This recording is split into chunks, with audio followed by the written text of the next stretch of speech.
വിശ്വാസി നിർവഹിക്കേണ്ട കുറെ ബാധ്യത, വാഗ്ദാനങ്ങൾ നിർവഹിക്കുകയും നിറവേറ്റുകയും കടമകളും കരാറുകളും കൃത്യമായി പാലിക്കുകയും ചെയ്യുന്നവനായിരിക്കണം.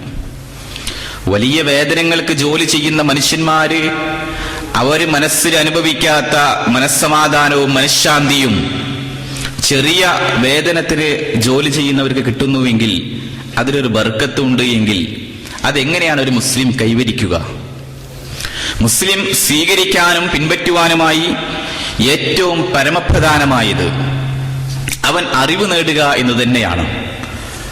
ഇന്ന് പഠിച്ച അറിവുകൾ തന്റെ കൂട്ടുകാർക്കും തന്റെ വീട്ടുകാർക്കും സമൂഹത്തിനും സ്നേഹഭാചനങ്ങൾക്കും എത്തിച്ചു കൊടുക്കുക. എത്തിച്ചു കൊടുത്ത അറിവ് അവർ മറ്റുള്ളവരിലേക്ക് പ്രദാനം ചെയ്യുന്നുവെങ്കിൽ അതിനനുസരിച്ചുകൊണ്ട് വീണ്ടും നമുക്ക് അതിന്റെ പ്രതിഫലം വന്നുകൊണ്ടേയിരിക്കും. മുസ്ലിമിന്റെ ബാധ്യതകളും കടമകളും ഒരിക്കലും അവസാനിക്കുന്നില്ല. മുസ്ലിങ്ങൾ പരസ്പരം അങ്ങോട്ടും ഇങ്ങോട്ടും കടമകളും കടപ്പാടുകളും നിർവഹിക്കേണ്ടതുണ്ട്. സാധാരണഗതിയിൽ നമുക്കറിയാവുന്ന എത്രയോ ഹദീദുകൾ, ഒരു സദസ്സിലിരിക്കുകയാണെങ്കിൽ ഒരാൾ തുമ്മിയാൽ അയാൾ അൽഹംദുലില്ലാ പറഞ്ഞാൽ മറ്റേ ഇർഹംകുല്ലാ പറയണം, അങ്ങനെ പോലും പഠിപ്പിച്ചു. ഒരാൾ രോഗിയായാൽ സന്ദർശിക്കണമെന്ന് പഠിപ്പിച്ചു. കണ്ടുമുട്ടിയാൽ സലാം പറയണമെന്ന് പഠിപ്പിച്ചു. പിന്നെയോ ഓരോരുത്തർക്കും അവരുടെ ജീവിതത്തിൽ എത്ര കടമകള്, ഇങ്ങനെയൊക്കെ പഠിപ്പിക്കുന്ന ഇസ്ലാം വിശ്വാസികളുടെ ജീവിതത്തിൽ വീണ്ടും നന്മകൾ ശേഖരിക്കുവാനും നന്മകളിലൂടെ കടന്നു പോകുവാനുമായി പഠിപ്പിക്കുന്ന സംഗതികൾ. പ്രധാനമായി അറിവ് നേടുക, അത് ഇനിയും പഠിക്കുക എന്ന് തന്നെയാണ്. ഒരിക്കലും അത് അവസാനിക്കുന്നില്ല. മതപരമായ അറിവാണ് നേടുന്നതിൽ വെച്ച് ഏറ്റവും പരമപ്രധാനമായത്. മഹാനായ ഇബ്നു സീരീൻ റഹിമഹുല്ലാ വിശദീകരിക്കുന്നത്, ഇന്ന ഹാദൽ ഇൽമ ദീനുൻ ഫൻദുറൂ അമ്മൻ തഖുദൂന ദീനകും. ദീൻ എന്ന് പറഞ്ഞാൽ, അല്ലെങ്കിൽ ആ ദീനിനെ അദ്ദേഹം വിശദീകരിക്കുന്നത് ജ്ഞാനം, അറിവുണ്ടല്ലോ, അത് തന്നെയാണ് മതം.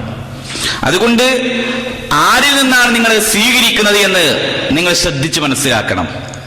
ചീത്ത കൂട്ടുകെട്ടുകളും കൂട്ടുബന്ധങ്ങളുമാണെങ്കിൽ നമസ്കാരത്തിന്റെ സമയത്ത് നമ്മെ അതിലേക്ക് വഴി നടത്തിക്കൊള്ളണമെന്നില്ല.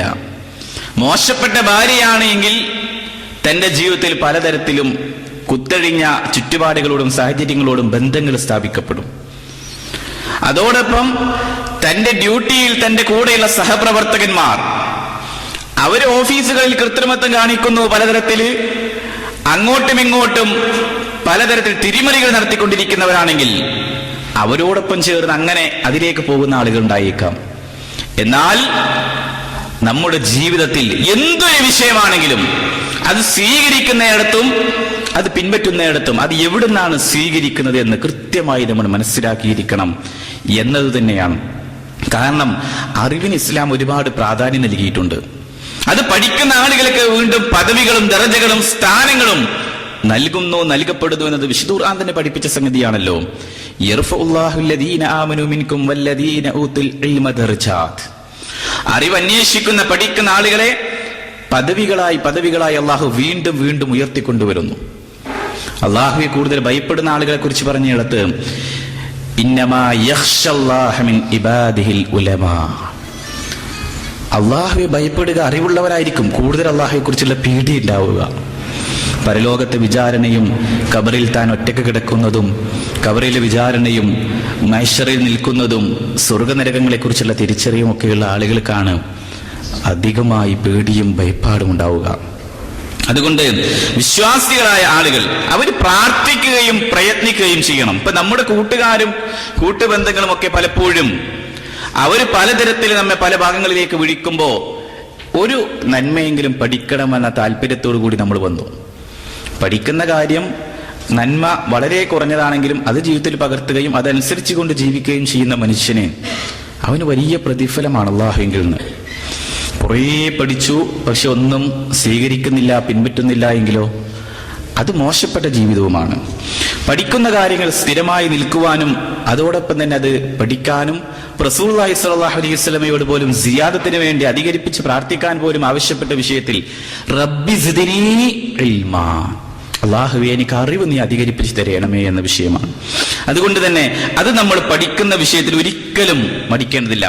ആർക്കെങ്കിലും അല്ലാഹു വല്ല നന്മയും സുഹൃതവും ചെയ്യാൻ ഉദ്ദേശിക്കുന്നുവെങ്കിൽ ഇഹലോകത്താവട്ടെ പരലോകത്താവട്ടെ ഖൈർ അള്ളാഹ് ആയിരിക്കും ഉദ്ദേശിക്കുന്നുവെങ്കിൽ വൻ മുആവിയ റളിയല്ലാഹു അൻഹു ഖാല റസൂലുള്ളാഹി സ്വല്ലല്ലാഹു അലൈഹി വസല്ലം മൻ യുരിദില്ലാഹു ബി ഖൈറൻ യുഫഖിഹു ഫിദ്ദീൻ. ആർക്കെങ്കിലും വല്ല നന്മയും അള്ളാഹു ചെയ്യാൻ ഉദ്ദേശിക്കുന്നുവെങ്കിൽ മതപരമായ വിഷയത്തിൽ അവൻ അവഗാഹം നൽകുന്നു എന്നതാണ്. നമ്മൾ പലതരത്തിലുള്ള അറിവുകളൊക്കെ നേടി, IT മേഖലയിലാവട്ടെ, ശാസ്ത്രീയപരമായ മേഖലയിലാവട്ടെ, അതോടൊപ്പം തന്നെ സോഷ്യൽ മീഡിയകളിലൊക്കെ അറിവുകൾ ഉണ്ടായിരിക്കും. പക്ഷേ തൻ്റെ ഉപ്പയോ ഉമ്മയോ ഒക്കെ മരണപ്പെട്ട് മയ്യിദ് നമസ്കാരത്തിന് ഇമാമത്ത് നിൽക്കാൻ വേണ്ടി പറയുമ്പോൾ അതിൽ തക്ബീറുകൾ എങ്ങനെ, പ്രാർത്ഥനകൾ എന്ത്, മരണാനന്തര ക്രിയകൾ നിർവഹിക്കേണ്ടത് എങ്ങനെ, വ്യക്തിപരമായി ജീവിതത്തിൽ അനിവാര്യമായി ഉണ്ടായിരിക്കേണ്ട പല വിഷയങ്ങളിൽ അത് പഠിക്കുകയോ പഠിക്കാൻ അവർ സാഹചര്യമൊരുക്കുകയോ ചെയ്യാത്ത സാഹചര്യങ്ങൾ ഉണ്ടായിരിക്കാം. അതോടൊപ്പം മറ്റു വിഷയങ്ങളിലേക്ക് കയറി ചെന്നാലോ, ജീവിതത്തിന്റെ ഓരോ മേഖലകളിലേക്ക് തന്റെ മക്കൾ ഖുർആൻ പാരായണം ഓതുന്നു, അവർക്കറിയാത്തൊരു ഭാഗം നമ്മോട് ഒന്ന് ചോദിച്ചാൽ കൈകൾ മലർത്തുന്ന അവസ്ഥയാവാൻ പാടില്ല.